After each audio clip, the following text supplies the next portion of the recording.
ఇప్పుడు చెప్పు నీ యొక్క క్వైరీ. ఏంటంటే మామూలుగా సర్వము అంటే ఇప్పుడు మనం ఏం చేసినా అంటే నువ్వు చర్చిస్తున్న పుస్తకము నేనెవరిని, నేనెవడను అన్న దాంట్లో 17వ ప్రశ్నలో సర్వము ఈశ్వర కార్యమే కాదా అని ప్రశ్న అని అడిగిండు శివశంకర్ ఆయన అడిగిండు.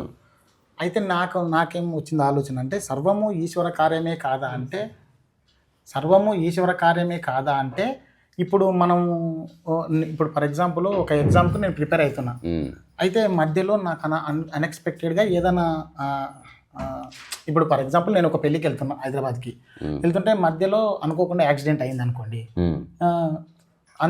అట్లా అనుకోవడము ఈ దైవ నిర్ణయం అయినందుకే అట్లా జరిగిందా, అవును, లేకపోతే నాకు యాక్సిడెంట్ అయ్యేది ఉంది కాబట్టి నేను ఆ పెళ్ళికి వెళ్ళాలని అనుకున్నానా, లేకపోతే నేను వెళ్ళాలనుకుంటున్న బస్సులో అన్ఎక్స్పెక్టెడ్గా నేను వెళ్ళలేకపోయినా కానీ పోతున్న వాళ్ళకు యాక్సిడెంట్ జరిగిందనమాట.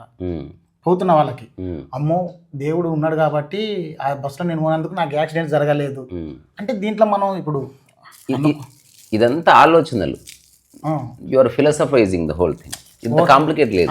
ఓకే, ఇప్పుడు ఇదంతా నా ఆలోచనే. ఇప్పుడు అది ఇప్పుడు నేను వెళ్తుంటే నాకు మార్గ మధ్యంలో యాక్సిడెంట్ అయింది, ఓకే, అది దేవుని కార్యమైనా, నేను పోకపోవడం దేవుని కార్యమైనా? ఆ ప్రశ్నకి జవాబు అవును అని, కానీ ఆ ప్రశ్న అడిగిన వ్యక్తికి అది జవాబు ఏంటిది? అది అంతా ఈశ్వర కార్యమేనా కాదా అంటే అంతా ఈశ్వర కార్యమే జవాబు అయిపోయిందా? అంటే మనం ఏం కానీ అది రమణ మహర్షి చెప్పలే, ఒక వ్యక్తి అడిగితే దానికి ఇచ్చిన జవాబు అది. అంటే ఒక వ్యక్తి యొక్క స్థాయిని బట్టి అతని యొక్క అన్వేషణ స్థాయి ఉంటుంది మనకి. స్థాయి ఎట్లా అంటే తెలుస్తుంది, చెప్తా. దానికి రకరకాల మార్గాలు ఉన్నాయి. అంటే మనం అట్లా ఒక బ్లాంకెట్ స్టేట్మెంట్ చేయడానికి లేదు. ఇంతకుముందు అనుకున్న ఒక అనాలజీ, ఒక ఇద్దరు సైంటిస్టులు స్టేజ్ మీద కూర్చొని మాట్లాడుతున్నప్పుడు కామన్ మ్యాన్కి అర్థం కాకపోవచ్చు. ఒకవేళ కామన్ మ్యాన్ ప్రశ్నిస్తే అప్పుడు సైంటిస్ట్ ఇచ్చే జవాబు కామన్ మ్యాన్కి అర్థమయ్యే విధంగా చెప్పే ప్రయత్నమే ఉంటుంది తప్ప తన ప్రజ్ఞాపాఠవాలు లేకపోతే తన పాండిత్య పటాటోపం ప్రదర్శించడం ఉండదు. అంటే ఇంతసేపు అందుకని అడిగిన వ్యక్తి శివశంకర్ పెళ్ళై జవాబిచ్చినవాడు రమణ మహర్షి. ఓకే, అయినప్పటికీ ఎదుటి వ్యక్తికి ఇవ్వవలసిన జవాబిస్తూ తాను చెప్పవలసింది కూడా ఫైనల్గా చెప్పే ఉండొచ్చు. ఇప్పుడు దానికి ఏముందో చదువు, ఆ కొన్ని లైన్స్ మొత్తం యథావిధిగా చదువు. ఇచ్చ, సంకల్పము, ప్రయత్నము లేకనే ఉదయించు ఆదిత్యుని యొక్క సన్నిధి మాత్రం చేత సూర్యకాంతపు రాయి అగ్నిని వెదజల్లుట, కమలములు వికసించుట, నీరు ఇంకిపోవుట, లోకంలో జనులు తమ తమ పనులలో ప్రవర్తించి కొనసాగించి అణిగిపోవుట, అయస్కాంత ప్రభావం చేత ఇనుపసుది కదడం లాగా సంకల్పమే లేని ఈశ్వరుని సన్నిధాన విశేష మాత్రము చేత నడుచుకునే 3 వృత్తులకు లేక పంచకృత్యములకు లోబడిన జీవులు తమ తమ కర్మానుసారము చేష్టలు కలిగి అనగా పనులను నెరవేర్చి విశ్రమిస్తున్నారు. అయినను ఈశ్వరుడు సంకల్ప సహితుడు కాదు. ఏ కర్మ ఆయనను అంటదు. అది లోక కర్మలు సూర్యుని అంటనట్లు చతుర్భూతముల గుణాగుణములు వాటినంతటిని ఆవరించిన ఆకాశాన్ని అంటనట్లు ఉన్నది. ఎంత స్పష్టంగా ఉంది. భాష కొంచెం గ్రాంధికంగా ఉన్నా ఆయన చెప్పింది పూర్తి దైవం అన్నది ప్రకృతి సంబంధ విషయాలు. ఇప్పుడు ఈడ 3 వృత్తులకు లేక పంచకృత్యములకు 3 వృత్తులు అంటే ఏమన్నా కావచ్చు, ప్రపంచానికి సంబంధించినవి కాకుండా మిగతావంతా ప్రకృతి నడిపిస్తుంది అని అర్థం చేసుకుంటారు. అవును, ఈ 3 వృత్తులు అని అంటే నేనేం చేసిన అంటే దాంట్లో చూసిన బ్రహ్మ, విష్ణువు, మహేశ్వరుడు అని ఏదో ఒక్కొక్కలాగా చెప్పింది. వృత్తులు అనేవి అవి కాదు. అయితే పంచకృత్యములు అని అంటే సంకల్పం, ప్రయత్నం, అవి 3 వృత్తులు. ఓకే, ఈ పంచకృత్యములు అంటే ఏమన్నా కావచ్చు, నాకు తెలియదు తేదీ. జ్ఞానేంద్రియాలు అంటే మనం మనిషి అనేవాడు విభజిస్తూ వచ్చాడు. ఓకే, అట్లా కాకుండా అంటే పంచంగా ఉన్నవి ఏవైనా అవసరం లేదు. అక్కడ 6 ఉంటే మళ్ళీ 6 గురించి ఆలోచిస్తాం. ఉన్నదే ఒక్కటని చెప్పిన వాళ్ళు ఉన్నారు, ఇక్కడ అసలు 2 లేవని చెప్పిన వాళ్ళు ఉన్నారు. అందుకని దీన్ని అర్థం చేసుకునే ప్రక్రియ చాలా ఇంపార్టెంట్. అది ఇంపార్టెంట్. అది ఏదేమైనా కూడా అవి ఈశ్వరునికి అంటవు. ఈశ్వరుడు సంకల్పరహితుడు. అంటే Ishwara means entity which has no desire. Okay, ఏ కోరిక లేకపోవడం. ఆకాశానికి ఎట్లయితే అంటదో అని చెబుతూ మళ్ళీ ఇంకొక చిన్న అనాలజీ ఏంది, అట్లా సూర్యకాంతి అట్లా పడగానే అప్రయత్నంగా ఒక పుష్పం వికసించినట్టు నీ చేష్ట ఉంటుందా భూమి మీద? అంత పరిపూర్ణంగా ఇప్పుడు నువ్వు చేస్తున్నది నీ కోరికల వల్ల, అవేవి ఈశ్వరుడికి సంబంధం లేదు. ఒక కాంటెక్స్ట్ అంటే ఏం చేయకుండా ఉండడమే ఇంకా దైవత్వం. ఏం చేయకుండా ఉండడం కాదు, ఏం చేయకుండా మన ఆలోచనలు. అందుకని దీనికి 2 మార్గాలు ఉన్నాయి. మొదటిది శరణాగతి, రెండవది శరణాగతి అంటే నేను లేనని అనుకోవడమా? అట్లా అనుకోవడం కుదరదు. ఫస్ట్ అది ఎందుకు తెలుసుకోవాలి. నువ్వు లేని అనుకోనంత మాత్రం నువ్వు ఎట్లా ఉండకుండా పోతావు. ఓకే, దానికి సరైన అవగాహన నేను లేకుండా పోవడం అనే అంటున్నది. అట్లా తెలిసినప్పుడు లేకుండా పోగలవా? అందుకని మనం ఆచరించే విధంగా మన వ్యాఖ్య ఉండాలి. ఆచరించినప్పుడు మాట్లాడాం కదా మామూలుగా దాని గురించి. అప్పుడు ఈ ప్రశ్న ఉండదు అంటున్నా. నేను అదే అంటున్నాను. అందుకు ప్రశ్న ఉంది కాబట్టి ఇంకా ఆచరించలేదని. సరే, అదంతా పక్కన పెట్టి మామూలుగా మాట్లాడుకుందాం. శరణాగతి అంటే ఇప్పుడు మనకి ఆధ్యాత్మికతని 2 భాగాలుగా చూస్తున్నారు ప్రపంచవ్యాప్తంగా. ఒకటి స్వయం విచారణ, రెండవది శరణాగతి. శరణాగతి సాంప్రదాయం కిందకి వస్తుంది. భక్తి ఓకే, సాంప్రదాయం అంటే మన పెద్దోళ్ళు చేసుకుంటారు ఒక పరంపర. అంటే సాంప్రదాయంలో ఖచ్చితంగా పరమాత్మ యొక్క భావం ఉంటుంది. అంటే ఇప్పుడు ఒక చిన్న సూదిని నేను లేవనెత్తాలంటే ఒక మనిషి అవసరము, ఒక పెద్ద బండరాయి ఎత్తాలంటే ఒక సమూహం అవసరము, లేదా ఏనుగు అవసరము. అట్లాంటిది ఇంత సమస్త బ్రహ్మాండాన్ని నడిపేది ఎవరో ఉన్నారు అన్న చోట ఒక కొత్త వాదన పుట్టింది. పరమేశ్వరుడు ఉన్నాడు, ఒక శక్తి ఉంది. రకరకాల మతాల వాళ్ళు రకరకాల పేర్లు ఇచ్చుకున్నారు, అది మనకు సంబంధం లేదు. ఏదేమైనా everyone is believing there is some super power. So ఆ సూపర్ పవర్ అన్నది ఉంది కాబట్టి నీలో కన్ఫ్యూజన్ లేకుండా ఆధ్యాత్మికత ఎట్లా అర్థం చేసుకోవచ్చు అంటే నమ్మకం ఆధారంగా, అంటే అది ఉంది అని నమ్మి జీవించడం. సర్వస్వ శరణాగతి అంటే నేను ఏం చేసినా దానికే చెందుతుంది అనుకోవడం. ఇది అయిపోయింది వ్యాఖ్య, ఇంతే. అంటే ఎగ్జాంపుల్, నేను చదువుతున్నా, నేను చదవడానికి కారణం అతను, నేను రాయడానికి కారణం అతను, కానీ నాకు గుర్తుంటలేదు, దానికి కారణం అతనే. తద్వారా నాకు తక్కువ మార్కులు వచ్చింది, దానికి కారణం అతనే. సో ఎక్కువ మార్కులు వచ్చిన వాళ్ళందరూ విదేశాలకు పోయారు, దానికి కారణం సంబంధం లేదు, నేను ఇక్కడ ఉండిపోవడానికి. ఎందుకంటే ఎవరిది వాళ్ళదే, ఇది వేరే వాళ్ళతో పోల్చుకోవద్దు. సో నేను ఇక్కడ ఉండిపోవడానికి కారణం అతనే. కానీ అనుకోకుండా నువ్వు మంచివాడిపోయినందుకు ఒక మంచి అమ్మాయి దొరికింది, కోటీశ్వరరాలు, దానికి కారణం అతనే. నీకు 2 పిల్లలు పుట్టారు, దానికి కారణం అతనే. కానీ అనుకోకుండా భార్య చచ్చిపోయింది, దానికి కారణం అతనే. నీ కుటుంబం కొలాప్స్ అయిపోయింది, దానికి కారణం అతనే. నువ్వు పడి ఏడ్చావు, దానికి కారణం అతనే. ఇప్పుడు మళ్ళీ మొట్టమొదటి ఎట్టున్నావో ఇప్పటికి అట్లే ఉన్నావు, ఈ సేమ్ స్థితి వచ్చేసింది, దానికి కారణం. సో ఓవరాల్గా నీకు నచ్చినట్టు జరిగితే దేవుడు అనుకొని, నచ్చినట్టు జరిగితే దేవుడిని ప్రశ్నించే వైఖరి శరణాగతి కాదు. శరణాగతిలో మూలము నిమిత్త మాత్రుడు నీవని తెలుసుకోవడం. ఒకవేళ నిజంగా నిమిత్త మాత్రుడు నీవని తెలుసుకున్నప్పుడు నీకు బాధ అంటుకునే అవకాశం లేదు. అప్పుడు రమణ మహర్షి ఈ వ్యాఖ్య 100% నిజమైన ఆధ్యాత్మికతకి, అంటే స్వయం విచారణ ద్వారా ఒక వ్యక్తి తెలుసుకునే విషయానికి ఈక్వావలెంట్గా వస్తుంది. ఇప్పుడు అది పూర్తిగానే. తర్వాత నేనేం చెప్పిన నువ్వు చెప్తే అక్కడి నుంచి ముందుకు వెళ్దాం, లేకపోతే మళ్ళీ చర్చగా మిగిలిపోతుంది. So complete acceptance what's ever happens, అంటే ఏది జరిగినా అది దానికి కారణం ఆ దైవమే అనుకున్నప్పుడు, నీకు ఆకలైన అతనే, నీకు మాత్రమే, నీకు ఉద్యోగం వచ్చిన అతనే, నీకు ఉద్యోగం పోయిన అతనే, డబ్బు సంపాదించిన అతనే, డబ్బు పోయిన అతనే. ఎక్కడ నీకు ఈగో వచ్చే అవకాశం లేదు. సో నేను అన్న భావన అసలు లేనే లేదు ఇక్కడ, అంతా అతనే అని చెప్తావు కదా. భక్తిలో మనం దేవుని కానీ ఇప్పుడున్న భక్తి తత్వం ఏదైతే ఉందో అది పరిపూర్ణంగా లేదు. నువ్వు ఒక కోరిక కోరితే దేవుడు ఉన్నాడని, నువ్వు అనుకున్న కోరిక నెరవేరకపోతే దేవుడు లేడని, ఇటువంటి వాదన తప్పు. ఇది అర్థవిహీనమైన వాదన. అట్లా కాకుండా అసలు నువ్వు కోరకపో, కానీ ఏం జరిగినా తన వల్లనే జరుగుతుంది అన్న స్పృహ నీకున్నప్పుడు, ఎవ్రీథింగ్, నీ పుట్టుకతో సహా, నీ జ్వరముతో సహా, నీ రోగముతో సహా, నీ యొక్క చివరి దశ, నీ మరణంతో సహా అంతా అతని కృప వల్లనే జరుగుతుంది, అతని ఆశీర్వాదం. అందుకని నీకే బాధ లేదు, అందుకని నువ్వు బాధపడడానికి వీల్లేదు, నువ్వు చింతించడానికి వీల్లేదు. అందుకని నువ్వు ఎప్పుడు సర్వకాల సర్వవస్థల్లో ప్రశాంతంగానే ఉంటావు.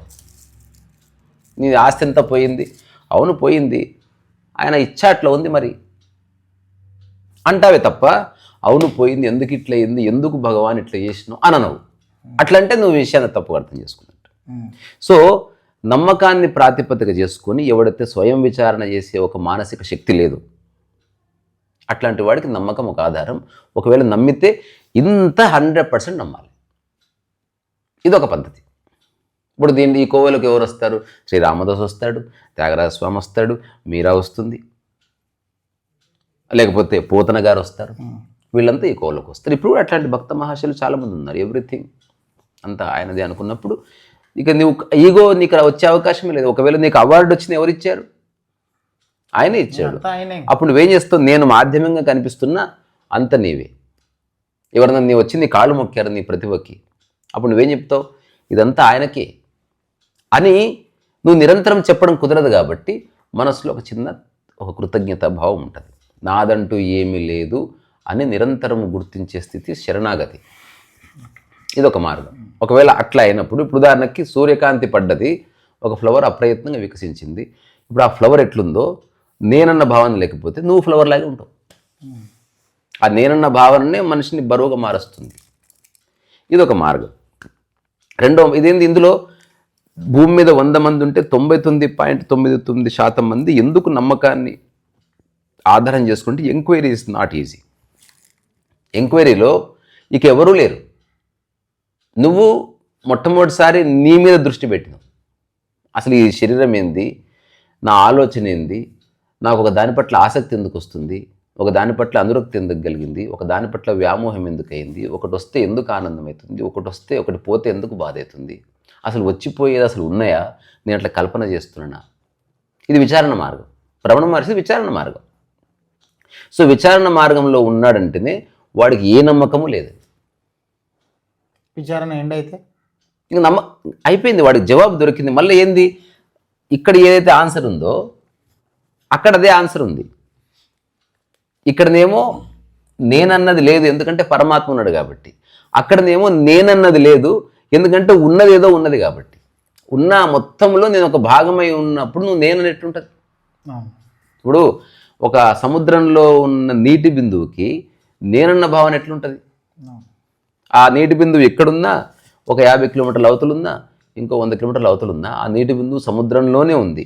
సముద్రం వల్లనే నీటి బిందువు అని తెలుసుకున్నప్పుడు నేననే భావన ఎట్లుంటుంది? ఇది విచారణ వల్ల తెలిసినప్పుడు అహంకార శూన్యత ఏర్పడుతుంది.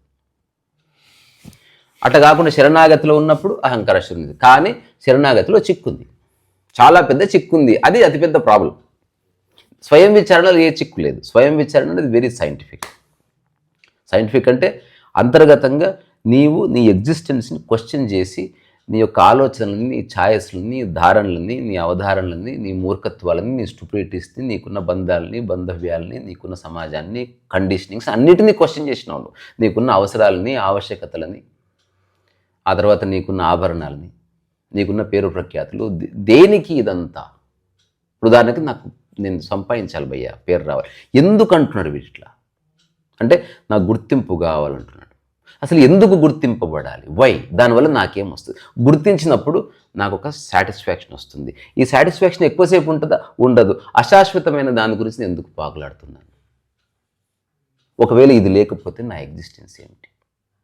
వాడు మాటి మాటికి విచారణ మార్గం it may take some time. అంటే ఆధ్యాత్మికత స్వయం విచారణలో 3 భాగాలకు విభజించబడ్డది. ఇది నాది కాదు, ఎవరు చేసినా 3 భాగాలే. ఉదాహరణ, మనం భోజనం చేస్తే కంచెలు తీసుకోవడం ఒకటైతే, పెట్టుకొని తినడం ఒకటైతే, 3వ చేతి కడుక్కొని మూత తుడుచుకోవడం. ఇంకా ప్రపంచంలో ఎవడైనా అవి చేయవలసిందే. చేయ కడుక్కున్నవాడు నాప్కిన్తో మూతను తుడుచుకోవాలి. అదేమిటి? మొట్టమొదట ఒక మనిషి యొక్క మనసు విచారణ మార్గంలోనే. శరణాగతులు ఇవేవి లేవు. శరణాగతిలో సింపుల్ ట్రస్ట్ అంతే. నేను అంతా వెంకటేశ్వరుడు అయినా నమ్మిన వాడిని పూర్తిగా నమ్మితే అహంకారం లేదు. ఇతను అంతా అమ్మవారు, ఏం జరిగినా అమ్మవారి దయ వల్లనే. ఇతనికి నిమిత్తం మాత్రం అహంకారం లేదు. ఈ 2 అహంకారం లేని స్థితులు కాబట్టి మీరు ఇద్దరు ఒకటి. అట్లా అదొక తద్వారా మనం అంతా అట్లా మనుషులంతా ఒకటి. అట్లా వస్తే కుటుంబం ఎస్టాబ్లిష్ కావాల్సిందే. నాకు నచ్చినప్పుడు అమ్మవారు, నాకు నచ్చిన పని జరిగితే అమ్మవారు ఉంది. ఇప్పుడు రీసెంట్గా రాజమౌళి అన్నాడు, స్క్రీన్ ఆన్ కాకపోతే అసలు దేవుడు లేడు. స్టూపిడిటీ అది. అంటే అజ్ఞానం అన్నది నువ్వు కథ రాయడం వేరు, జీవిత అవగాహన వేరు. అంటే గ్రూప్ లో అట్లా కరెక్ట్గా ఆయన వచ్చినప్పుడు మహేష్ బాబు వచ్చినప్పుడు ఎలివేషన్ పడాలనుకున్నాడు, అది మిస్కమ్యూనికేషన్ జరిగి ఏమైంది అంటే ప్రతిదానికి దేవుడు లింక్ పెడితే ఎట్లా? అట్లా శరణాగతిలో ఏముంటుంది తెలుసా, దానికి కూడా కారణం ఆయన్ని, నాకే సంబంధం లేదు, అసలు ఈ సినిమా ఆగిపోయినా నాకే. అటువంటి ఒక డీపర్ అండర్స్టాండింగ్ ఫెయిత్ బేస్డ్ ఉంటుంది.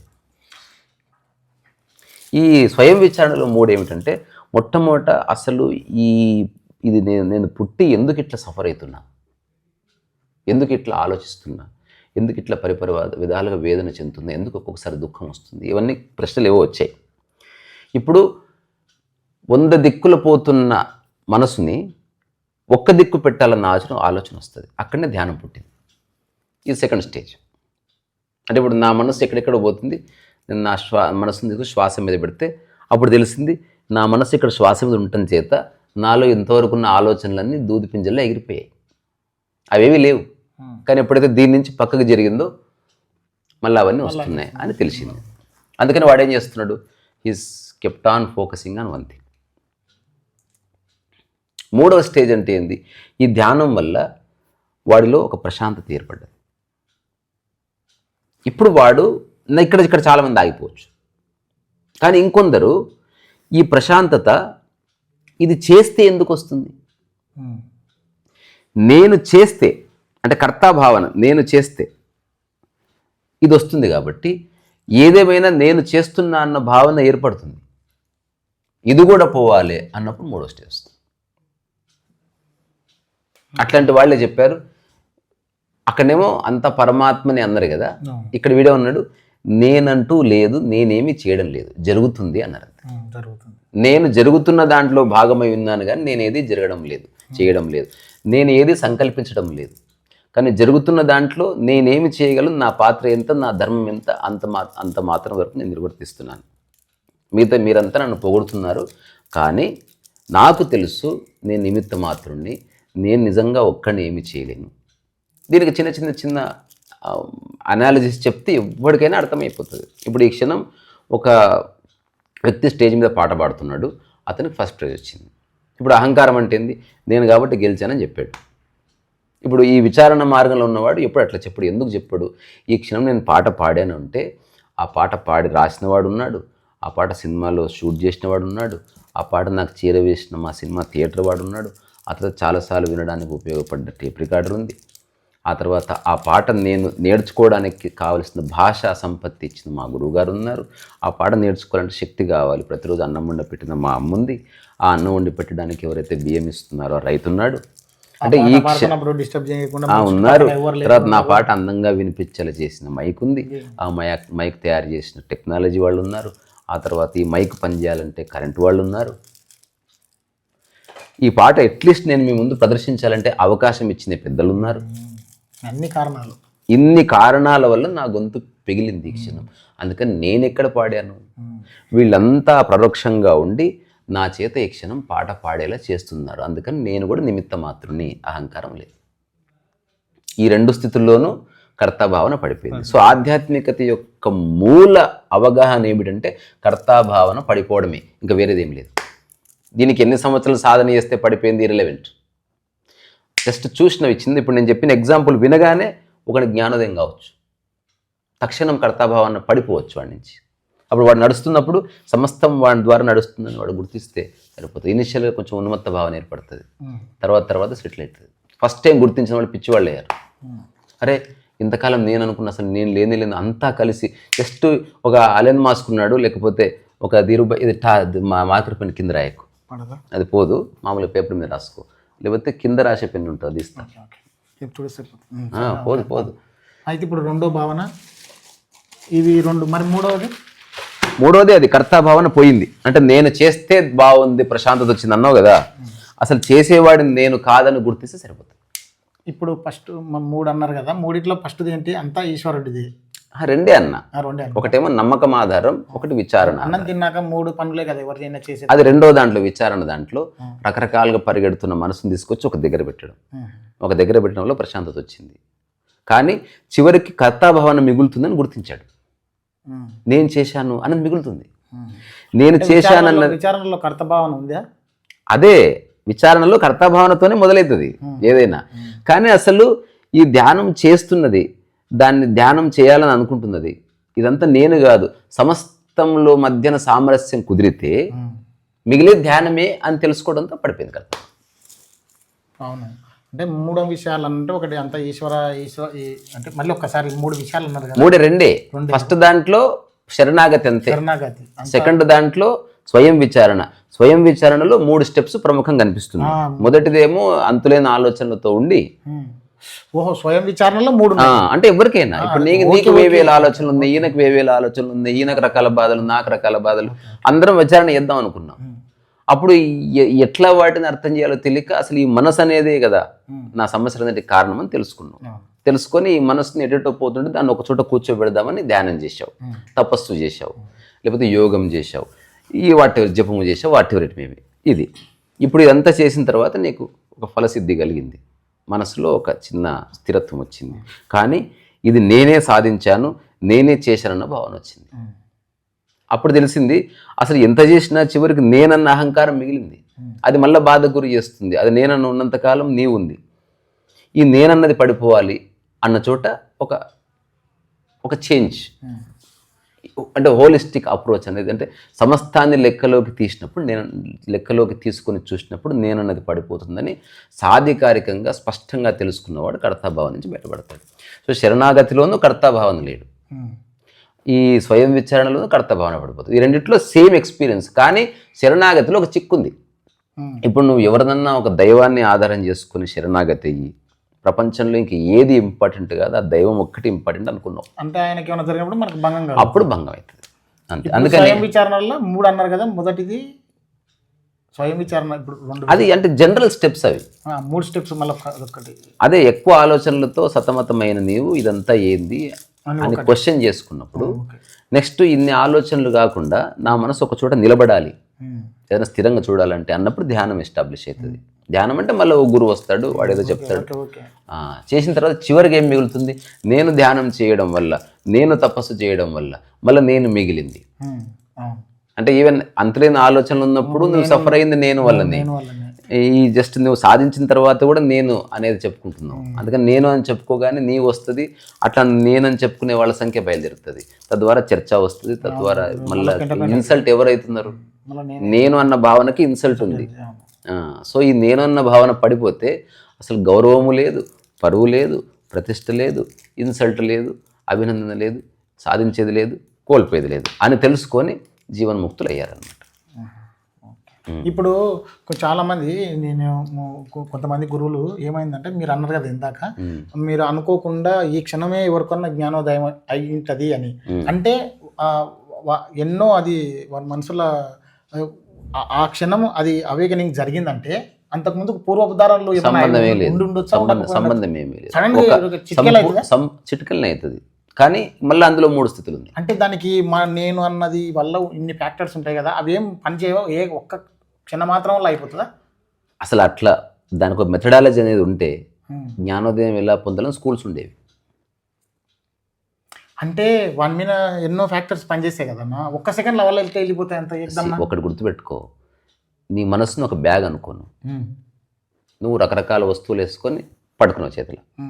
ఈయన మనసు ఒక బ్యాగ్ అనుకో, ఈయన ఒక 100 వస్తువులు వేసుకున్నాడు బంగారం, ఆయనకు నచ్చినవి. నా మనసు ఒక బ్యాగు, నేను పుస్తకాలు పెయింటింగ్ కలర్లు వేసుకున్నాను. వదిలేయడానికి జ్ఞానం అక్కర్లేదు, జస్ట్ ఏదైనా వదిలేయచ్చుగా, కానీ మనం అన్నీ వేసుకున్నాం కదా. అందుకని నేను చెప్పేది వేసుకోవడానికి టైం పట్టొచ్చు, వదలడానికి మన ముగ్గురికి పట్టే సమయం ఒకటే అంటున్నా. ఓకే. ఇప్పుడు నేను బంగారు పాత్ర, నువ్వు ఒక రాయి ముక్క, నువ్వు ఒక గాజు గ్లాసు, ఒకటి పేపర్. కానీ ఈ క్షణంలో మనం మాట్లాడుతుంటే వాడు వదిలేయగలిగింది అంటే మనకు లేదు. అంటే కర్తాభావన పోవడం అంటే అసలు వదిలేయడం కూడా అవి లేవని తెలుసుకోవడమే. నీకు చిన్న ఎగ్జాంపుల్ చెప్తే అర్థమైంది. ఈరోజు ఒక I was reading a book, చాలా బాగా రాశారు. నేను అది చదువుతున్నా, మాటి చదువుతున్నా. అంటే చాలా బాగా రాశారు. దాని మీద ఒక సిరీస్ ఆఫ్ టాక్స్ చేద్దామని ఒక ఆలోచన. అదేమిటంటే అందులో ఒకటి, ఇప్పుడు చిరంజీవి ఒక సినిమాలో యాక్ట్ చేస్తున్నాడు. ఆ సినిమాలో సన్నివేశం ప్రకారం వీళ్ళని చంపాడు, కట్టనగానే నార్మల్ అయిపోయాడు. ఎందుకు? అది యాక్షన్ కాబట్టి. అంటే ఆ క్రైమ్ తనకు అంటుకోవడం లేదుగా, అంటే ఆ క్రైమ్కి కర్త తన కాదని అర్థం. అవును. అట్లా రియల్ లైఫ్లో కూడా కర్తాభావననే మనిషి పడే బాధ కాదు అని స్పష్టంగా తెలుసుకుంటే సరిపోతుంది. అంటే నేను చేస్తున్నా అన్న భావన, నాది అన్న భావన, నా అన్న భావననే మనిషికి నిరంతరం అడ్డొస్తున్నాయి. వేరే ఏవి అడ్డొస్తలేవు. మనిషిని ఇబ్బంది పెడుతున్నది ఓన్లీ ఈ నేను అన్న ఆలోచననే. మీరు ఎవరు ఇబ్బంది పెట్టట్లే, ఈ భూమి మీద ఎవరిని ఇబ్బంది పెట్టుకోవట్లే. రియల్గా సఫరింగ్ ఎక్కడుంది? నువ్వు ఫస్ట్ ఇనిషియల్గా అది నా కారణం, ఇది కారణం, అది కారణం, అది కారణం చెప్తూ నువ్వు ఎంక్వైరీ చేస్తే అసలు అవన్నీ కారణం అని గుర్తిస్తున్నది ఎవరు? నేను అన్న భావాన్ని. ఒక జనరల్ ఎగ్జాంపుల్, ఒక 10 మంది కూర్చున్నారు, ఒక వ్యక్తి చచ్చిపోయాడని తెలిసింది. అందులో ఒక వ్యక్తి ఎందుకు ఏడుస్తున్నాడు? అదే వాళ్ళకి సంబంధించిన వాళ్ళు. చచ్చిపోవడం వల్ల ఏడుపు వస్తలేదు, అది నా అన్న భావనకి దెబ్బ తగిలింది. అక్కడ నా అనుకున్నది ఎట్లా పోతుంది అని ఏడుస్తున్నాడు. మరణం ఎప్పుడు ఎవరిని బాధించలే భూమి మీద. నా అన్నది మరణించడం బాధిస్తుంది. అందుకని ఎవరైతే ఈ విషయాన్ని అర్థం చేసుకున్నారో, ఎవరైనా మరణించినా ఎవరు పుట్టినా సేమ్ చూశారు. అంటే డ్యువాలిటీ నుంచి బయటపడ్డం అంటే ఇంతే. నా అన్నది పడిపోయినప్పుడు ఎవరి మరణమైనా మరణమే. నా అన్నది ఉన్నప్పుడు నా వాళ్ళు మరణిస్తే వేరు, పక్కింటోడు మరణిస్తే వేరు, వేరే దేశం వాడు మరణిస్తే లెక్కలోకి లేదు. తర్వాత ఎందుకు ఎమోషన్ ఉండదు అంటే, ఒక్కటేసారి మరణిస్తే నీకు ఎమోషన్ రావచ్చు. అసలు మరణం సహజం అని తెలుసుకున్న తర్వాత ఎమోషన్ ఎందుకు ఉంటుంది? సో ఇదంతా విచారణ వల్లనే దొరుకుతుంది ఆన్సర్. సో మరి స్వయం విచారణ చేసిన రమణ మహర్షి లాంటి వాడు ఎందుకు 12 సంవత్సరాలు 13 సంవత్సరాలు మౌనంగా ఉన్నాడంటే, మళ్ళీ దీంట్లో ఒక ఆధ్యాత్మిక రహస్యం ఉంది. ఆ రహస్యం ఏమిటి? ఇప్పుడు నీకు తాగుడు అలవాటు ఉంది. ఇది first stage. Somehow you corrupt అయిపోయి తాగుడులో పడ్డావు. ఇప్పుడు నీకు అనిపించింది, అందరూ చెప్పారు, ఊరంతా చెప్పారు, సర్పంచ్ చెప్పాడు, తాగుడు మానేరా మానలే. ఒకరోజు నీకు తాగొద్దు అనిపించింది. ఇది సెకండ్ స్టేజ్.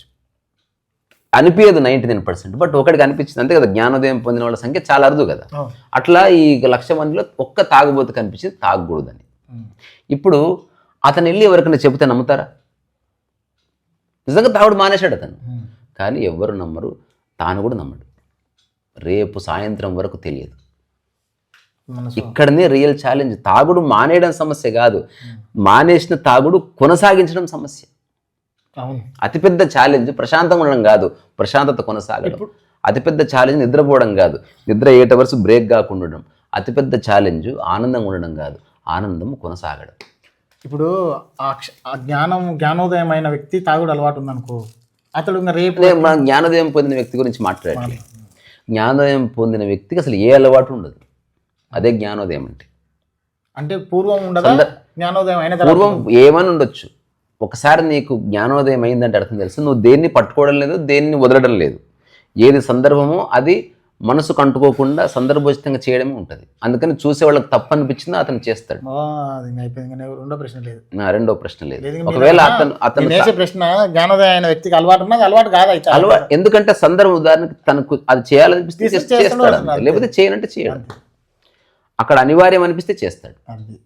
అతనికి ఎందుకు నా అన్నది లేనప్పుడు పరువు లేదు, ప్రతిష్ట లేదు. మహారాజు లాగా అసలు ఏముండదు. ఆయన తాగిండంటే ఆయనకు తాగాలంటే తాగిండు, ప్రాణం పోతుందా వల్ల దారుణాలు లేవు కదా, ఏం లేదు మైండ్ ఎలా అంటే అది అసలు అది నెగిటివ్ గా గిల్ట్ గా చూడనే లేదు. అసలు తర్వాత తాగితే ఈ క్షణం అసలు మనిషే లేనప్పుడు ఇప్పుడు నా పడిపోతే అసలు నీవెవడు నా అన్నది పడిపోతే. ఇప్పుడు రెండోది ఇంతకుముందు చెప్పింది మళ్ళీ ఒకసారి నువ్వు అర్థం చేసుకో, ఇది చాలా క్రూషియల్.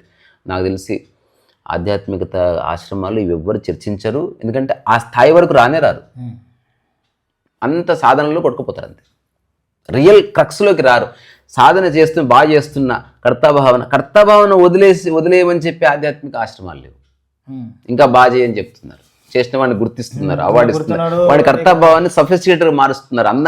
అందమైన కర్తాభావాన్ని ఒక మోసపూరితమైన కర్తాభావాన్ని ఇస్తున్నారు. వాడికి బయట ప్రపంచంలో ఎక్కడ గుర్తింపు లేదు. ఆశ్రమంలో ఇరికిస్తారో గుర్తింపిస్తారు వాడికి. వీడు ఆశ్రమ కార్యనిర్వహణాధికారి అంటాడు, ఇతరు గ్రేట్ మెడిటేటర్ అంట. మెడిటేషన్ అంటేనే గ్రేట్ ఉండదు బేసికల్లీ. అయితే ఇప్పుడు తాగుడు అలవాటైన 1,00,000 మందిలో ఒక్కడికి అనిపించింది మానేయాలి అనిపించింది. ఎందుకు అనిపించింది? ఇది నా శరీరానికి అనవసరం తెలుసుకున్నాడు వాడు. జ్ఞానం ఏమన్నానికి శరీరమే ఉండదు కదా.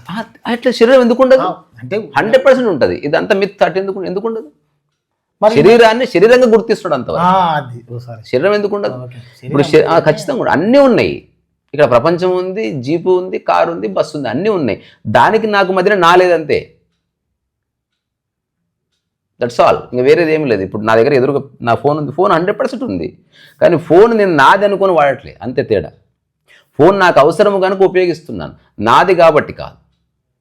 అట్లాగే శరీరం వల్ల నేను నీకు తెలుస్తున్నాను, అందుకని ఐ రెస్పెక్ట్ ద బాడీ.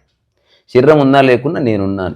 నేను ఉంటుంది పరమైన అబద్ధపు నేను ప్రపంచంతోనే చచ్చిపోతుంది. అది ఒక డాక్టరు మరణించగానే డాక్టర్ మరణిస్తాడు. కానీ నిజమైన నేను అంటేంది ఈ నా అన్న భావన అంటుకొని ఒక స్థితి అవుతుందో అది సార్వజనీనమైనది, విశ్వవ్యాప్తమైనది, నిత్యనూతనమైనది, అతి పురాతనమైనది. అదేమిటి? నువ్వు ఎట్లా అర్థం చేసుకుంటే అట్లా దర్శనం ఇస్తుంది.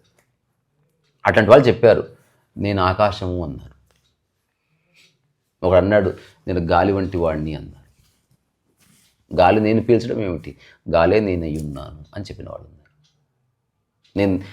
నా మనస్సు నీటి వంటిది, దానికి ఒక ఆకారం లేదు, అది ఏ పాత్రలో పోస్తే అలా. అంటే అర్థమైంది, సందర్భోచితమే, సందర్భజ్ఞానం అల్టిమేట్. సో తాగుబోతే ఎగ్జాంపుల్ ఇచ్చి ముగిస్తా, నీకేమైనా ప్రశ్న ఉంటే అడుగు ఈ కాంటెక్స్ట్. అంటే ఇప్పుడు ముగిస్తా తాగుబోతే ఎగ్జాంపుల్. అంటే రియల్ క్రక్స్ ఎక్కడ ఉంటుంది స్పిరిచువాలిటీలో?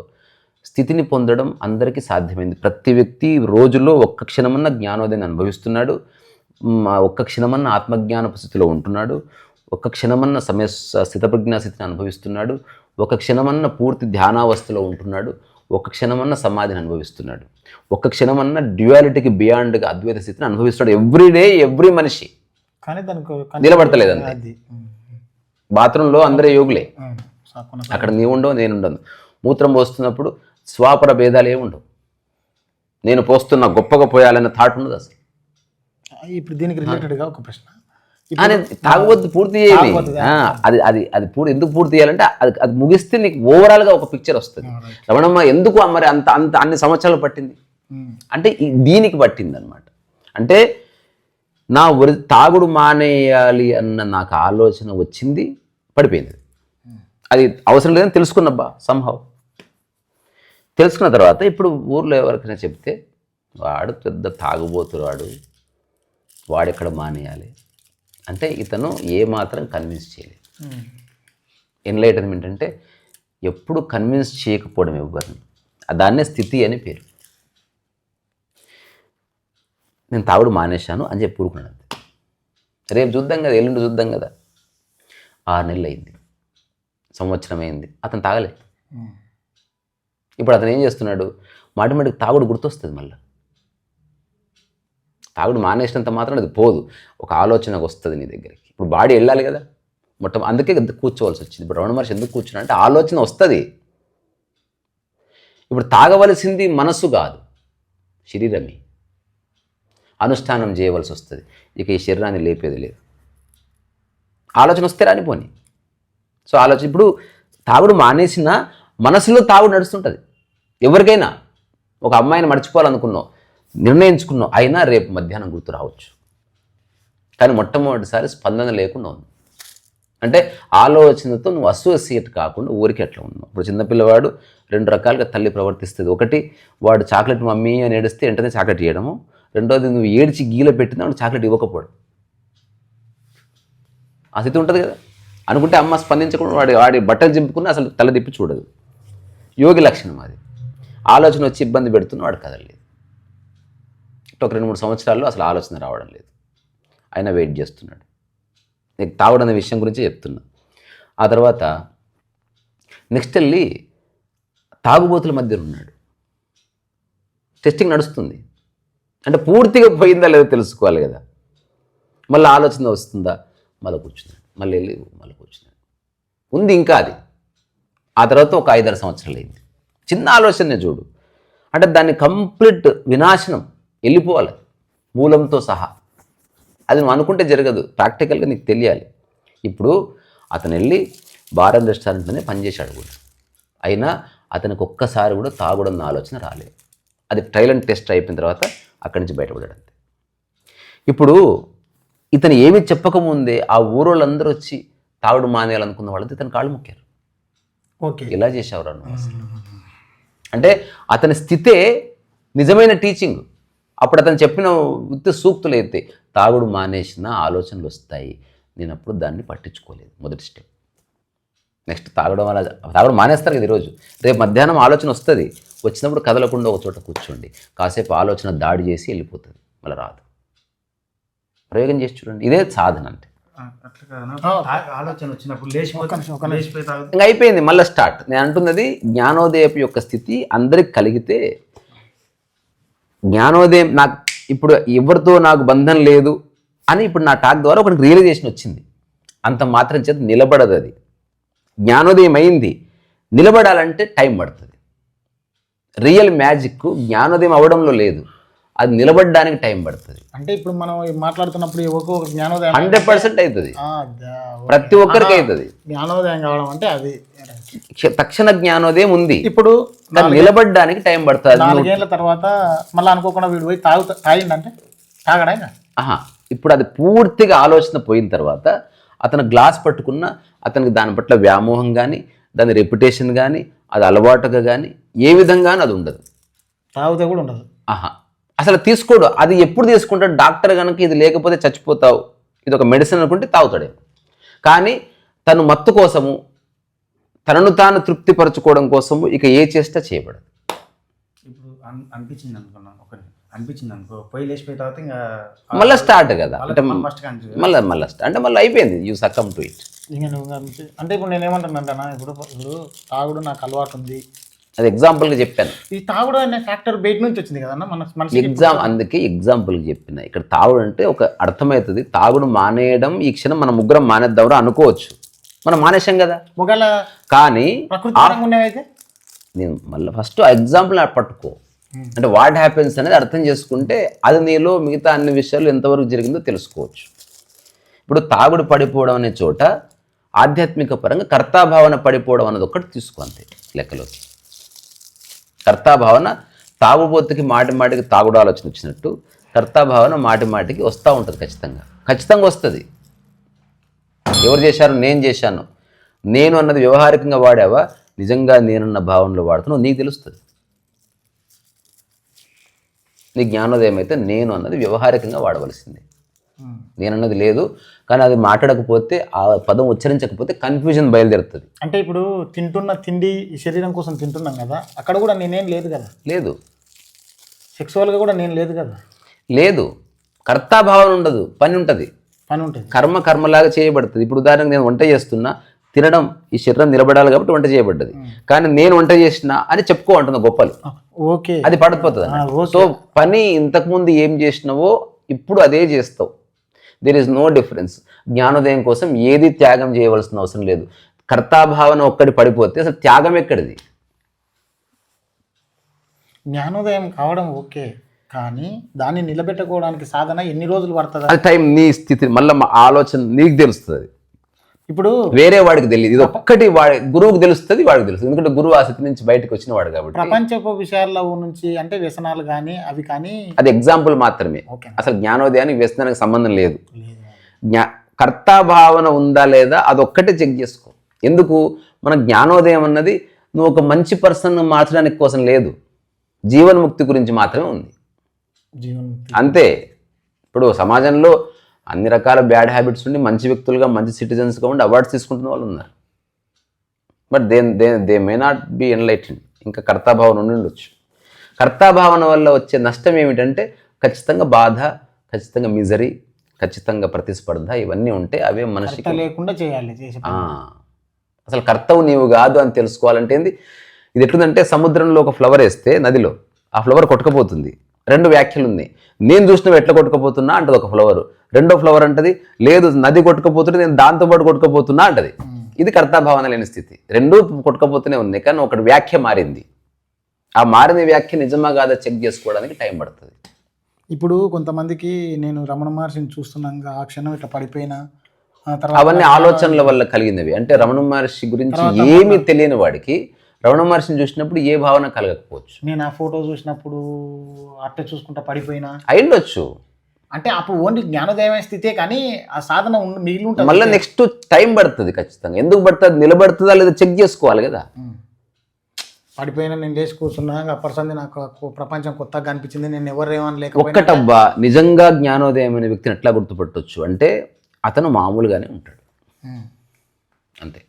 ఇప్పుడు నేను కొన్ని విషయాలు మా మామూలుగా రమణ మహర్షి ఆశ్రమంలో పోయి కూర్చున్నాను, ఆయన ముందర ధ్యానం చేసినా అసలు ఫీలింగ్ కొంతమందికి రాదు కదా. అసలు వాటి కోసం వెళ్ళట్లే. ఇప్పుడు రమణ మహర్షి ఎవరు? ఫస్ట్ దాన్ని విచారణ చెయ్యి. నువ్వు అక్కడ పోయి కొంతమందికి విచారణ చెయ్యకుండానే నేను ఇప్పుడు ఫోటో చూసే వరకు ఆయన కళ్ళలోంచి వచ్చిన కాంతిని చూసి నేను పడిపోయి, అదంతా భావనని. ఇప్పుడు అది భావన కాబట్టి మనం తప్పు ఒప్పంటే అనవసరంగా బాధపడతారు. మన చర్చ అది కాదు. గూస్ బంప్స్ రాని అంటే ఆ వ్యక్తి నాకు ముందు తెలియదు కదా. నేను అంటున్నది అది ఆ వ్యక్తికి సంబంధించిన విషయం వదిలేద్దాం మనం. మళ్ళీ మ్యానిపులేట్ అవుతారు కదా జనాలు. మనకు సంబంధం లేదు అది. నువ్వు ఉన్నా లేకపోయినా ఏదో ఒకటి జరుగుతుంది, అది వదిలేద్దాం. నీ గురించి నువ్వు ఆలోచించుకో. ఇప్పుడు రమణ మహర్షి యొక్క స్థితి అని దేన్ని అంటున్నామో ఆ స్థితి ఎట్లా వస్తుంది అనేది ఒక చిన్న విచారణ చేస్తే దొరికిందనుకో, అది నీలో చెక్ చేసుకో. పడిపోయినందుకు అది నాకు తెలియదు. రకరకాల ఉత్తుత్తగానే పడిపోయిన వాళ్ళు ఉన్నారు రమణ మహర్షి చూడకుండా కూడా. దానికి మళ్ళీ వేరే సైంటిఫిక్ రీజన్స్ ఉన్నాయి. మనోభావాలు దెబ్బతింటాయి సత్యం చెప్తే. ఇప్పుడు చిరంజీవిని చూస్తే థ్రిల్ అవుతారు కదా, ఎందుకు అవుతారు? ఒక బలమైన కోరిక లోపల వండిపోయి ఉంటుంది, సడన్గా చూసేవరకు ఎందుకు అవుతారు? నువ్వు కరెక్ట్గా విచారణ చేస్తే దానికి ఆన్సర్ ఉంది. అంటే ఒక వ్యక్తి ఎప్పటికి కలవలేము అనుకున్నవాడు అది గొప్పది అనుకున్నప్పుడు దాని గురించి పరిపరి విధాలుగా ఆలోచన చేసినప్పుడు అదంతా ఒక స్ప్రింగ్ లాగా ఆలోచనలు ఉత్తుకుపోయి ఉంటాయి. ఆ వ్యక్తి కనబడగానే స్ప్రింగ్ ఓపెన్ అయ్యి నీకు జుబిలెన్స్ వస్తుంది. మళ్ళీ వాళ్ళ అబ్బాయికి ఎందుకు రాదు? అది వాళ్ళ అబ్బాయికి రాదు, ఆయన మీద ఫీలింగ్ లేని కూడా రాదు. వాళ్ళ అటెండర్కి వాళ్ళ కార్ డ్రైవర్కి ఎందుకో మూర్చపోతే కార్ డ్రైవర్ని గుద్దరు. అందుకే చిరంజీవి పక్కన ఎవరైతే ఉంటారో వాళ్ళు నార్మల్గా ఉంటారు. అవును, చిరంజీవి అని తెలియని వాళ్ళు కూడా నార్మల్గా ఉంటారు. అంతే కదా. అందుకే ఒక గురువుని కలిసినప్పుడు కూడా ఇప్పుడు రమణ మహర్షి చాలా దూరం, నా దగ్గరకు వచ్చి పడిపోయిన వాళ్ళు ఉన్నారు. నేను జస్ట్ లేపి నీళ్ళు ఇస్తాను.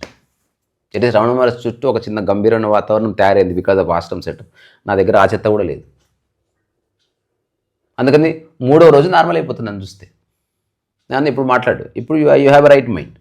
నువ్వు అంత ఎమోషనల్ అయ్యి నువ్వు ఏ ప్రశ్న అడుగుతావు నన్ను?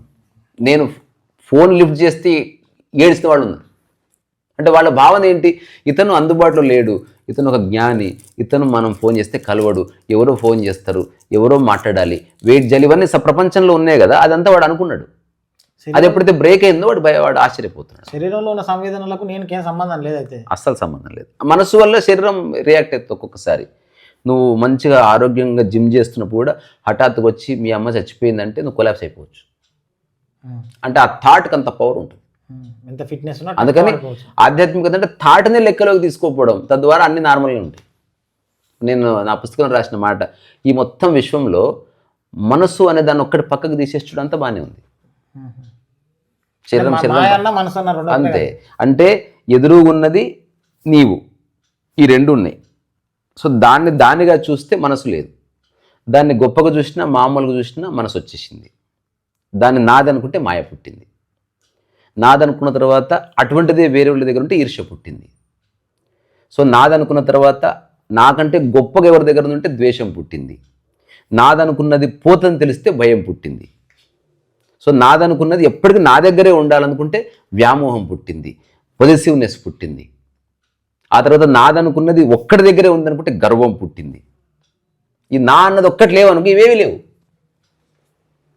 ఇప్పుడు మనసుకు అలవాటైనవి శరీరాన్ని మనసుకు వచ్చే ఆలోచనలు మనం కూర్చోబెట్టడం, మన బాడీని కదలనీయకుండా కూర్చుంటే ఆలోచన పడిపోతుంది అంటారు కదా. కదలనీయకుండా కూర్చోవాలంటే నీకు దాని రహస్యం తెలియాలి. వేరేవాడు చెబితే కదలకుండా ఎవడైతే కూర్చుంటున్నాడో వాడు ప్రాక్టీస్ చేస్తున్నాడు. తనకు తాను స్ఫురణ కలిగితే అతను ఉపేక్షిస్తున్నాడు. రెండు వేరే వేరే. జమీనాసనం వరకు ఉంది. ఇద్దరు కదలకుండా కూర్చున్నారు, ఇద్దరు ధ్యానం చేస్తలేరు. ఏ జ్ఞానోదయం కలిగి పొందిన వ్యక్తికి ధ్యానమే చేయలేదు. ఇప్పుడు ధ్యానము తెలియక చేశారు వాళ్ళు. ధ్యానము వాళ్ళు చేసిన సైంటిఫిక్ అప్రోచ్లో చేశారు, గుడ్డిగా చేయలే. ఆలోచనలు పక్కకు పోతే వచ్చిపోయే ఆలోచన చూడు అని మా గురువుగారు చెప్పారు. వచ్చిపోయే ఆలోచన చూస్తున్నా, వచ్చిపోయే బస్సులను చూస్తున్నా, అట్లా ఉండదు. అసలు ఆలోచన యొక్క స్వరూపం ఏంది? నన్ను బాధ పెట్టే ఆలోచన ఏది? నేను ఉత్సాహపడుతున్న ఆలోచన, ఒక్క ఆలోచన వల్ల నేను ఎందుకు పరిచయం అవుతున్నా, అసలు ఆలోచన ఎట్లా పుట్టిందని ఎంక్వైరీ చేసినప్పుడు you are out of it. అప్పుడు తెలుస్తుంది అన్నీ వచ్చిపోతున్నాయి, కానీ వచ్చిపోతున్న వాటిని స్థిరంగా చూస్తున్నది ఒకటి ఉంది, అదే నేను అని తెలుసుకున్నాను. అంటే కూర్చొని లేవకపోవడం అంటే అదే కాదు, కూర్చో లే, బట్ దెర్ ఇస్ సంథింగ్ అదే అంటే విచ్ ఇస్ కాన్స్టాంట్లీ దేర్. దాంట్లో హెచ్చు లేదు, తగ్గు లేదు, అది మంచి కాదు, చెడు కాదు, అది ఆడ కాదు, మొగ కాదు, దానికి చెవులు లేవు, కళ్ళు లేవు, ఇట్లాంటివన్నీ చెప్పారు. నేను కూడా చెప్తున్నా ఎగ్జాక్ట్లీ దానికి ఏమీ లేవు, కానీ అది ఉంది. అది ఎటువంటి ఉంటుందంటే, నువ్వు ఎప్పుడన్నా ఈ ఎగ్జాంపుల్ నేను మాటిమాటికి ఇస్తా, ఎప్పుడన్నా ఒక డీప్ ఫారెస్ట్కి ఒక్కడివి పో, అంటే ఒక్కడివి పోకు, సెక్యూరిటీ చూసుకొని పో. అక్కడ ఒక రాయి ఉంది, ఒక చెట్టు ఉంది, నది ప్రవహిస్తుంది, వాటితో పాటు నువ్వు ఒక 2 రోజులు ఉండు అక్కడ, డోంట్ టాక్. అప్పుడు నువ్వు సరిగ్గా చూస్తే అని ఉంటుంది, అది సంథింగ్ ఈజ్ దేర్. అది మన కంటికి కనబడకపోవచ్చు. జస్ట్ ఒకసారి నువ్వు ఆకాశం చూసినావు కదా, ఒకసారి ఆకాశం నిన్ను చూస్తుంది అనుకున్నావు, ఒకసారి చూడు, అట్లా చూస్తుంది. అదే సాక్షి అంటే.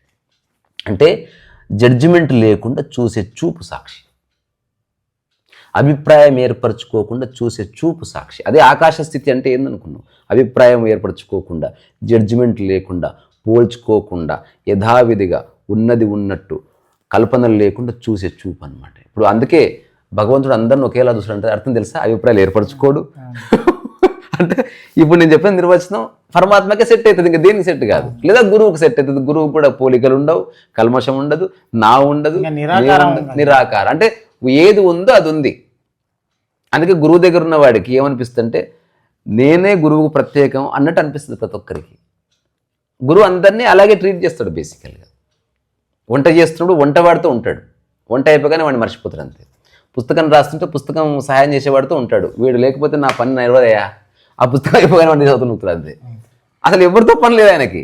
అది తెలుసుకునే రోజు శిష్యుడికి వస్తే వాడికి జ్ఞానం అయితే, అమ్మో ఇంతకాలం వీడు నేను లేకపోతే అన్న అంత ఉత్తది. అది అసలు నేనున్నా లేకున్నా ఆయన ఉన్నాడు, అట్లనే ఆయన ఉన్నా లేకున్నా నేనున్నానన్న భావననే ఆధ్యాత్మికత యొక్క ఒక స్థితి. కానీ నేను బాగాలేను, బాగుండకపోవడం లేదు, నేను ఉన్నాను, ఉంది. ప్రకృతి బాగుండదు, బాగలేకుండా ఉంది. సాక్షి అంటే ఉంది, నిష్కామకరం అంటే ఉంది, ఆ స్థితి ఉంది. అన్బయాస్డ్గా ప్రెజుడిస్ లేకుండా ఉంటుంది. సో ఇదంతా నా సొంత వ్యాఖ్య, ఇది నా స్థితి గురించి మాట్లాడుతున్నాను నేను. జ్ఞానోదయమైన వ్యక్తి ఏదో పని నిరంతరం ఎప్పుడు ఏదో పని సందర్భం నిర్ణయిస్తుంది. ఆయన పని చేయడం ధర్మాన్ని చేస్తాడు. ధర్మం అంటే ఇక అలసట్లేని పని జీవితకాలం. కొందరు సందర్భంలో నీటి ఎద్దడు ఉందనుకో, వాడు నీటిని కాపాడే కార్యక్రమం చేస్తాడు. స్వార్థం ఏమి ఉండదు. ఎందుకు ఉండదంటే వాడు బెనిఫిట్ అయితేనే ఉంటాడు. ఇప్పుడు అన్నదానం అంటే అందరు ఆహావో అంటారు కదా, అన్నదానం చేస్తే అతను కూడా తింటాడు కదా. ఒక గృహస్థు వాడిది భోజనం వాడు తింటాడు, ఒక గురువు తింటున్నాడు. కానీ గురువు గొప్పగా అనిపిస్తుంది, స్వార్థం తీసేసిండు. ఒక 10 మంది వస్తే వండి పెట్టండి రా, రేపటికి లేవు, రేపటి సంగతి దైవాధీనం, ముందు కానీ అమ్మ అన్నాడు. అదే ఒక గృహస్థి ఏమంటాడు, అమ్మ రేపట్లో అయితే మా ప్రాబ్లం అవుతుంది అని వాడు ఇరుక్కుపోయాడు స్వార్థంలో. అంతే తేడా. ఆ ఒక గృహస్థైనా వండుకున్నప్పుడు తింటాడు, గురువు 100 మంది కొండి పెట్టిన గురువు కూడా తింటున్నాడు. గృహస్థ అనుభవించేదంతా అనుభవిస్తున్నాడు వీడు, ఏది మిస్ కావట్లే. ఆశ్చర్యం అది. ఇది తెలుసుకున్నా, ఇంటలెక్చువల్గా తెలుసుకున్నంత కాలం సంశయాలు వస్తాయి. రూడ్గా తెలిసినప్పుడు you flow like A water. ఇంకా నీకు ఏ భయం ఉండదు. ఎందుకు భయం ఉండదు అంటే ఇక్కడ ఎవరు లేడని తెలుస్తుంది. ఇక్కడ ఎవరు లేడంటే ఉంటే నీలో భాగమై ఉన్నారు, లేదా ఎవరు లేరు. అది తెలుసుకొని కూడా సాధన ఏమీ అవసరం లేదు. అంటే నీకు స్ఫురణ, ఇవన్నీ స్ఫురణలే. ఆధ్యాత్మిక సాధన అన్నది బేసికల్గా అబద్ధం. శరీరంతో కలిపి చేసే సాధన. సాధన ఎప్పుడైంది? ఉపేక్షించే సమయంలో సాధన అవసరమైంది. అంటే ఇప్పుడు నా ఆలోచనల వల్ల నేను సఫర్ అవుతున్నా, కానీ నేను కదలను ఆలోచనలు పోయే వరకు. ఇప్పుడు శరీరాన్ని ఉపేక్షించవలసి వచ్చింది, అంటే కూర్చోవలసి వచ్చింది. అందరూ అనుకుంటే లేవచ్చు కదరా అక్కడి నుంచి. వాడు చెప్పలేదు, చెప్తే నవ్వుతారు. వాడు చెప్పే వాడు కానీ ఇంత చిన్నదానికి ఎరా నువ్వు అట్లా కూర్చునేది లేదు. అతను చాలా ఇంపార్టెంట్గా తీసుకున్నాడు దాన్ని. ఈ ఆలోచనలు నాకు రావడానికి వీల్లేదు, కానీ ఆలోచనలు ఎట్లా నియంత్రించాలో నాకు తెలియదు. నాకు తెలిసిందల్లా స్పందించకుండా ఉండడం. అదొక్కటే మనిషి చేయగలిగింది తెలుసా భూమి మీద. నువ్వు ఏమి చేయలేవు. ఒక మనిషిని తిడుతుంటే వాడు నోరు ఆపగలవా? కానీ నువ్వు ఒక్కటి చేయొచ్చు, దానికి స్పందించకుండా ఉండొచ్చు. అదొక్కటి నీ చేతులు ఉంది. భోజనం ఉంది, భోజనం చేయకండ్రా, ఆల్కహాల్ అమ్మకండ్రా, డ్రగ్స్ అమ్మకండ్రా అని నువ్వు చెప్పలేవు. తీసుకోకుండా ఉండగలగడం ఒక్కటి నీ చేతులు ఉంది. చుట్టుపక్కలంతా శబ్దాలు ఉన్నాయి, వినకుండా ఉండగలిగే మాత్రం నీ చేతులు ఉంది. అందరూ మాట్లాడుతున్నారు, నువ్వు మాట్లాడకుండా ఉండగలిగే అవకాశం నీకుంది. అందరూ ఏదో పిచ్చి పనులు చేస్తున్నారు. ఏమి చేయకుండా నీ శరీరాన్ని ఒద్దిగ్గా పెట్టుకునే అవకాశం నీ ఒక్కడికి ఉంది. నువ్వు ఏం చేయగలవు? ఒక్కటి స్పందించకుండా ఉండడమే. అందుకే ఉపేక్ష అన్నది కూడా ఒక ఏమంటారు మొదటి మెట్టు కింద కనిపిస్తున్నది. ఇప్పుడు విరూపాక్ష స్కందాశ్రమం అంటారు కదా, ఆయన దాంట్లో తపస్సు చేసినట్టు ఏం చేసిండ్రు? తపస్సు ఏం చేయలే ఆయన, కూర్చున్నాడా పోయి అంతే. ఓకే, ఎవరికి కనబడకుండా. ఇప్పుడు ఆ స్థితిని అర్థం చేసుకోవాలంటే ఇప్పుడు మనం చెప్పిన దాన్ని ఎవడన్నా ప్రాక్టీస్లో పెట్టి చూడాలి. ప్రాక్టీస్ చేయాలి. అంటే కర్తాభావన నుంచి సంపూర్ణ విముక్తికి ఎక్కడెక్కడ ఏదన్నా అడ్డొస్తుందని చూసుకునే ప్రక్రియ అది, అంతే. ఇప్పుడు ఇది ఎవరికి వేరే వాళ్ళకి చెప్పనీకి రాదు, మామూలుగా వేరే వాళ్ళకి తెలియదు కూడా. ఇప్పుడు విపశ్యన దానం చేయాలని మన టైసన్ కూడా అడిగితే అదొక్కటి చేయొచ్చు చేయొచ్చు అని అడిగితే, ఎందుకు అవసరం లేదు, మనం ఇక్కడ కూర్చొని ఉండగలిగితే స్థితి ఉండి మన శ్వాసను మనం నెత్తిన పెట్టాలన్నా, ముక్కడ పెట్టాలన్నా, ఎక్కడ పెట్టాలన్నా, అక్కడ పెట్టాలంటే అక్కడ నిలబడుతుంది. అంటే మనం 2 years బ్యాక్ కూడా మనం ఆటోలో వెళ్ళినప్పుడు నేనున్న ఈ క్షణం నేను 2 శ్వాసాల నుంచి నా ముక్కులోంచి వస్తున్నాయి, అవసరం అయితే నేను బయట నుంచి వాసన వస్తుందంటే దాన్ని ఆపేస్తా అని కొన్ని చెప్పిండు. అవి ఉండిపోయాను అనమాట. ఆ తర్వాత ఇప్పుడు నేను నా శ్వాసను తెచ్చి ఈ ముక్కు కన్ను బొమ్మ లేదు మధ్య పెట్టా అని అంటే, ఇది కూర్చొని ఒకరు చెప్తున్నవి వినకుండా మనంతలకు మనం రియలైజ్ అయ్యి మనం ఒక దగ్గర కూర్చొని అనుభూతి చెందగలుగుతామా? చెందొచ్చు. ఏది చెందినా కర్తాభావన అయితే ఉండటానికి వీలు. ఓకే, అది అల్టిమేట్ కాబట్టి అది అయినా ఓకే, కాకపోయినా ఓకే. ఇంకా అవధిరలేవండి. అంటే నిలబెట్టిన ఇప్పుడు అవన్నీ సాధనలో కొన్ని రహస్యాలు తెలుస్తాయి, అందరికీ అవే తెలుస్తాయి అని గ్యారెంటీ లేదు. అది వ్యక్తికి ప్రత్యేకం. కానీ కర్తాభావన లేనప్పుడు అది గొప్పగా చెప్పుకోరు. అందుకే ఎవరన్నా ఏదన్నా అది మామూలు విషయం లేవయ్యా అని చెప్పారు వాళ్ళు. నాకు కాబట్టి చేసిన ఇది ఎవరు చేయడం అట్లా ఏ గురువు నీకు చేతనైతే నువ్వు కూర్చున్న కానీ ఏడ మురికాలు అక్కడ కూర్చొని మరసంగా ప్రశాంత స్థితిలో ఉన్నా పిలువ అంటే ఆ అనుభూతిని చెందకుండా నువ్వు ఆ కేంద్రంలో పోయి చేసినా ఏడ ఉన్నా ఒకటే. కానీ సాధన అనేది ఒక 10 రోజులు మనం ఇంట్లో కూర్చోలేము, అక్కడ పోయి కూర్చుంటాం కాబట్టి ఆ స్థితిలో ఏమన్నా తెలుస్తుందా అని. తెలుస్తుంది ఖచ్చితంగా. అందరికి ఒకటే విధంగా తెలిసిందే తెలియకపోయినా వీనికి ఏదైనా కొత్తది తెలుస్తుందా? కొత్తది ఇక్కడ ఏమీ లేదు. ఏదైనా తెలిసిందంటే మనోకల్పన అడ్డం ఉన్నది తొలగిపోయి మనస్సు వల్ల చాలా తెలుస్తాయి. ఉన్నదానికి చేరుకుంటామా అని. అంటే చిన్నపిల్లలు ఉన్నప్పుడు ఉన్న స్థితికి ఇప్పుడు ఎన్నో అడ్డం వచ్చినాయి కదా, వల్ల తొలగిపోయి మళ్ళీ ఆ స్థితికి పోవాలన్నారు కదా. ఆల్రెడీ ఉంది, అది తొలగిపోయి ఇప్పుడు వస్తువు కదా తొలగించడానికి. సారీ, అదే ఉంది. అందుకని తొలగించడం అంటే ఏమీ లేదు. స్పృహ కలిగితే సరిపోతుంది అంతే. స్పృహ కలిపితే పడిపోతుంది అంతే. అక్కడ నుంచి ఏం చేసినా మనం లేవు కదా, లేనప్పుడు ఈ ఫీలింగ్స్ సందర్భం చెప్తా అవి ఏముండవు అసలు. ఉద్వేగాలకు అసలు అలాంటి జ్ఞానికి ఫీలింగ్ ఉండదు, ఉద్వేగం ఉండదు, అనుభూతి లేదు, అనుభవం లేదు. అన్ని చచ్చిపోయి అన్ని ఎండ్ అయిపోయినాయి. వ్యక్తే లేనప్పుడు, నేనన్న భావన లేనప్పుడు అవి ఎందుకుంటాయి స్వామి? ఉద్వేగాలు రావు ఏంటి? ఒకవేళ రావంటే మళ్ళీ రావని కాదు.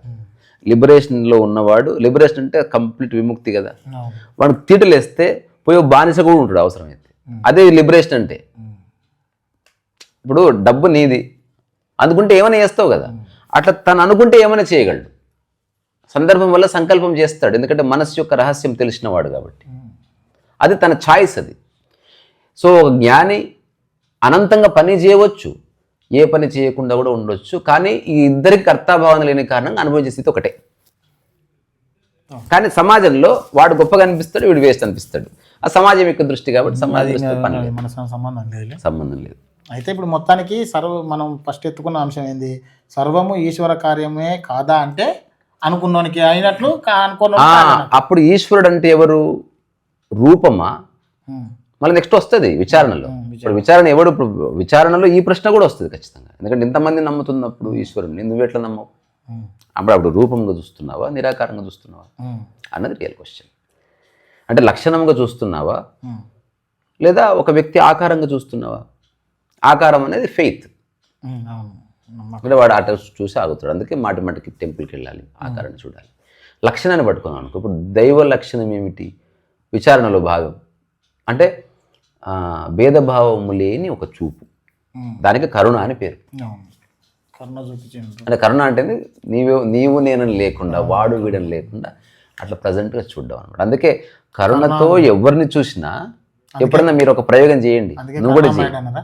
అవును, అది మనకు సంబంధం లేదు. తెలుగు పదం అది మనకు సంబంధం లేదు. అంటే దానికి మనం అట్రిబ్యూట్ చేస్తున్నాం. అసలు ఆ మతానికి సంబంధించిన పదంగానే అది చెప్పబడుతుంది. అట్లా అయిపోలే ఆగు. ఇప్పుడు ఎప్పుడన్నా చిన్న ప్రయోగం చేయి.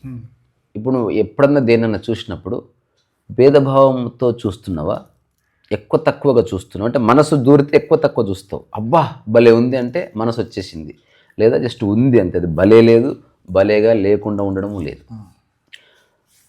అందుకే ముగ్గురు ఒకలా చూస్తారు. ఉన్నది డెడ్ బాడీ ఉన్నది ఉన్నట్టు చూస్తుంది, కానీ నువ్వు చూస్తున్నట్టు తెలియదు, చైతన్యం లేదు లోపల. తర్వాత నిద్రలో ఉన్నవాడు ఉన్నది ఉన్నట్టు చూస్తాడు, కానీ వాడు కళ్ళు మూసుకున్నాడు, చూడగలడు కానీ కళ్ళు మూసుకున్నాడు. ఈ జ్ఞాని మాత్రం ఉన్నది ఉన్నట్టు చూస్తాడు, అంటే మనసు పక్కకి జరిగింది కాబట్టి మనసు లేకుండా ఉంటాడు. ఇప్పుడు ఎప్పుడన్నా ఒక వ్యక్తి చాలా సమస్యలతో వచ్చినప్పుడు మనసులో ఏ భావన లేకుండా అతను కనుక చూస్తే ఆ ఎదుటి వ్యక్తి యొక్క మానసిక సమస్య క్లియర్ అయిపోతుంది. మన మనసులో చూసే వ్యక్తిలో ఏం భ్రమణ మహర్షి అట్లా చూశాడు అనుకో నేరుగా, జీవితంలో అప్పటి వరకు మోస్తున్న మానసిక క్లైబ్యం అంతా పోయింది. ఆ కరుణకు అంత శక్తి ఉంది, ఖచ్చితంగా 100% పోతుంది. నేను నా అనుభవంగా చెప్తున్నా. అంటే ఆయన గురించి తెలియకుండా ఎవరైనా కానీ మనం అందరిని చూసినట్టు చూడని మనం, అది సమస్య వచ్చింది అక్కడ. ఇప్పుడు వేరే వాటి చూస్తుంటే ఏంద్రిపి ఎట్లా చూస్తున్నావు అంటావు, అదే నీవు అనుకున్న గురువు అట్లా చూసినప్పుడు నీకు తగులుతుంది. నీకు మానసిక శక్తి క్లియర్గా ఉంటే ఆ చూపు ఎవ్వరు చూసి, చిన్నపిల్లల కళ్ళలో కళ్ళు పెట్టి చూసినావు అనుకో, యూ విల్ బి క్లియర్. కానీ మనం చూడం, చిన్నపిల్లగాడని నీ మనసు చెప్తుంది, చిన్నపిల్లాడు కాబట్టి వీడికి ఏం తెలియదు, అజ్ఞానాన్ని నీ మనసు చెప్తుంది. అందుకని వాడిని పోయి చెంపలు గిల్లే వస్తావు నువ్వు, వాడి స్థితిని గిల్లి రావు నువ్వు. అందుకని అది మళ్ళీ మనసు వస్తుంది. ఓన్లీ కొందరి సమక్షంలోనే మనిషి తన మనసుని పక్కన పెడుతున్నాడు, చెప్పులతో పాటు మనసును వదిలేసిపోతున్నాడు. దేవాలయానికి పోయినప్పుడు మనసు పక్కన పెట్టిపోతున్నాడు, పోలీస్ స్టేషన్కి వెళ్ళినప్పుడు మనసు పక్కన పెట్టిపోతున్నాడు, జడ్జి దగ్గర ఉన్నాడు మనసు పక్కన, ఎక్కువ డ్రామాలు ఆడుతున్నాడు అక్కడ. అంటే గురువు సమక్షంలో మనసు పెట్టినాడు. ఈ జ్ఞాని ఎవరున్నా లేకుండా మనసు పక్కన పెడతాడు, అవసరమైతే మనసును ఎత్తుకుంటాడు, తను చేసే పనికి అనుగుణమైన ఆలోచనలు చేస్తాడు.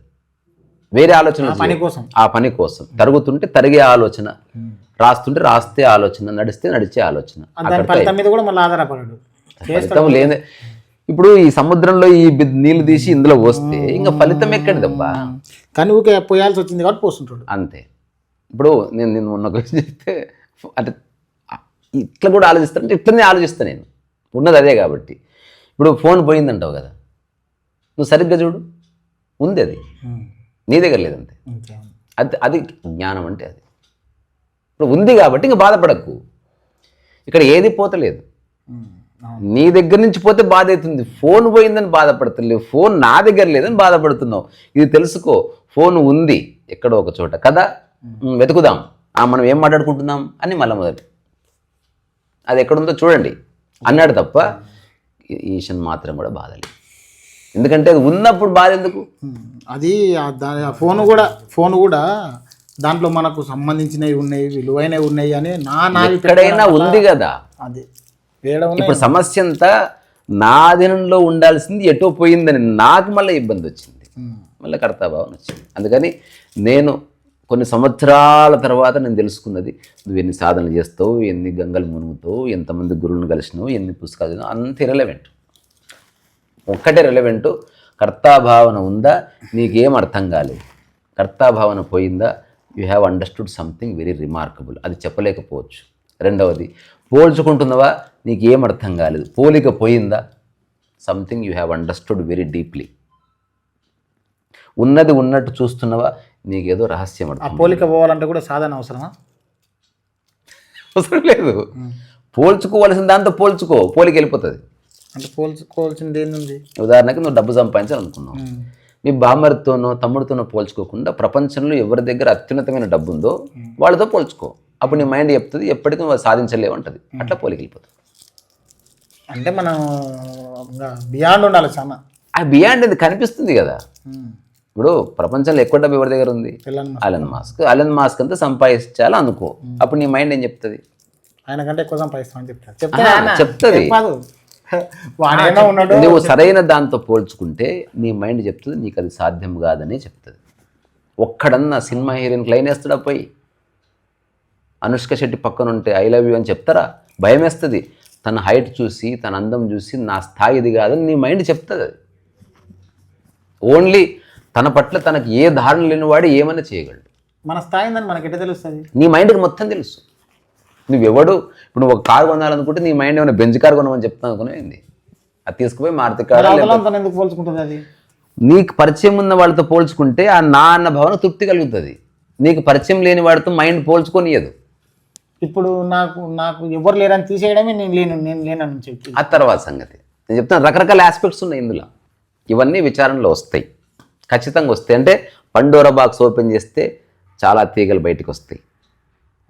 అంటే అది నువ్వు అనుకున్నట్టు జరగదు. అది నువ్వు మొదలు పెడితే నువ్వు ఎండ్ చేయాలి. ఉదాహరణ సముద్రంలో దిగావి అనుకో ఈత కొట్టడానికి, తిమ్మింగలం కూడా రావచ్చు. ఈయన పోయిండు సముద్రం అటుపక్క కూడా పోయిండు, రాలే, ఏం రాలే, అది ఆయన అనుభవం. కానీ నువ్వు దిగిన పావు గంటకి తిమ్మింగలం చూసినావు, అతతో షార్క్ వచ్చి పిల్ల కొరకొచ్చు. నీ ఆత్మకథలు అవన్నీ ఉంటాయి. కానీ సముద్రం ఒడ్డుకు చేరిన తర్వాత, ఈయన ఒడ్డుకు చేరిన తర్వాత ఇదంతా ఇర్రలేవెంట్. సముద్రం ఒడ్డు చేరినావు, బాతకథం ఎట్లైనా చేరు నువ్వు అంతే అంతే అంతే. గట్టున పడ్డావు. అసలు నేనే లేనని చెప్పిన తర్వాత ఒకవేళ ఆత్మకథ రాసినా ఇది ఊరికి ఏం జరిగిందో చెప్తున్నా తప్ప గొప్ప కాదని చెప్పవలసింది. ఇందులో ఏ గొప్ప లేదు.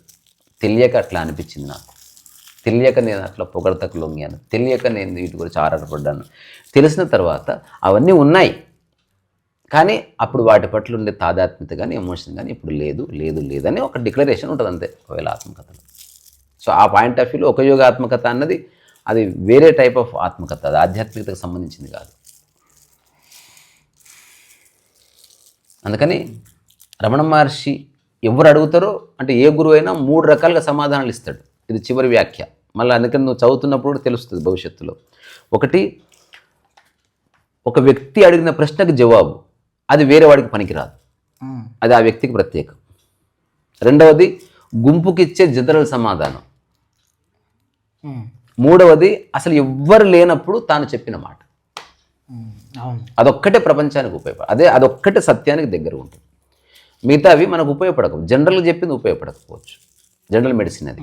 స్పెసిఫిక్ అంటే ఒక వ్యక్తి ఈయన అడిగితే ఈయనకి చెప్పాను పెళ్లి చేసుకోవచ్చు ఆ గురువు అంటే రమణ మహర్షి ఏం చెప్తాడు, నీకు ఆసక్తి ఉంటే చేసుకో. మరి ఇప్పుడు హఠాత్తుగా అడిగాను, మరి నీవెందుకు చేసుకోలే? అదే అప్పుడు అట్లా అంటే ప్రశ్న వస్తుంది. అది ఆ వ్యక్తి కోసం ఇచ్చిన ఆన్సర్. కానీ ఎప్పుడో ఒకప్పుడు రమణ మహర్షి ఎవరితో సంబంధం లేకుండా ఎగ్జిస్టెన్షియల్గా చెప్పిన మాటలు కొన్ని ఉంటాయి. అవి మాత్రం సత్యం. అవి పాటిస్తే తప్పకుండా జీవితంలో ఒక మార్గం దొరుకుతుంది. అందుకని ఏ పుస్తకం అంటే ఆ పుస్తకం ఈ దేన్ని పడితే దాన్ని కోట్ చేయకూడదు, అజ్ఞానం అది. అది ఏ బుక్ రాసిండు ఆయన అట్లా? అది నీ అనుభవం వల్ల నీకు తెలుస్తుంది. అది ఓకే, నువ్వు గుర్తించే స్థాయి నీకు ఏర్పడుతుంది. ఓకే అది ఎవరికి అంటే ఆయన ఇప్పుడు నువ్వు రమణ మహర్షి ఏదన్నా తీసుకురా, నువ్వు ఎక్కడన్నా లైన్ చూపిస్తే అది రమణ మహర్షి వేరే వాళ్ళకి చెప్పిందా, రమణ మహర్షి గుంపుకు చెప్పిందా, రమణ మహర్షి యొక్క స్థితికి సంబంధించిందా అనేది చెప్పొచ్చు. అది నీ అనుభవంలో వచ్చినప్పుడు ఇది తెలుస్తుంది, లేకపోతే నువ్వు ఎప్పటికి చెప్పలేవు. అది ఇంపాసిబుల్ టు ఫైండ్. ఓకే, నాకు కొన్ని ఉన్నాయి అడుగు. అవి అవి పర్సనలా?